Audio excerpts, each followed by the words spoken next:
حضرت ابن مسعود رضی اللہ تعالیٰ عنہ بیان کرتے ہیں، رسول اللہ صلی اللہ علیہ وسلم نے فرمایا، مجھ پر سب سے زیادہ درود بھیجنے والا شخص روز قیامت میرے سب سے زیادہ قریب ہوگا۔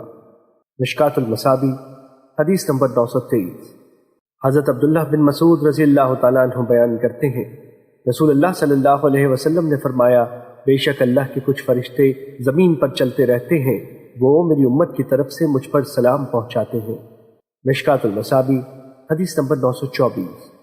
حضرت ابو ہریرہ رضی اللہ تعالیٰ عنہ بیان کرتے ہیں، رسول اللہ صلی اللہ علیہ وسلم نے فرمایا، جب کوئی شخص مجھ پر سلام بھیجتا ہے تو اللہ میری روح مجھ پر لوٹا دیتا ہے، حتیٰ کہ میں اس کے سلام کا جواب دیتا ہوں۔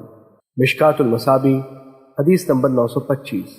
حضرت ابو ہریرہ رضی اللہ تعالیٰ عنہ بیان کرتے ہیں، میں نے رسول اللہ صلی اللہ علیہ وسلم کو فرماتے ہوئے سنا، اپنے گھروں کو قبرستان بناؤ، نہ میری قبر کو عید یعنی زیارت گاہ بنانا، اور مجھ پر درود بھیجو، کیونکہ تم جہاں بھی ہو تمہارا درود مجھ تک پہنچا دیا جاتا ہے۔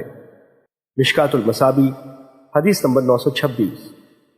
حضرت ابو ہریرہ رضی اللہ تعالیٰ عنہ بیان کرتے ہیں، رسول اللہ صلی اللہ علیہ وسلم نے فرمایا، اس شخص کی ناک خاک آلود ہو جس کے سامنے میرا ذکر کیا جائے لیکن وہ مجھ پر درود نہ پڑھے، اس شخص کی ناک خاک آلود ہو جس کے پاس رمضان آ کر چلا گیا لیکن اس کی مغفرت نہ ہو سکے، اور اس شخص کی ناک بھی خاک آلود ہو جس کی زندگی میں اس کے والدین یا ان میں سے کوئی ایک بڑھاپے کو پہنچ جائے لیکن ان کی خدمت پھر بھی اسے جنت میں داخل نہ کروا سکے۔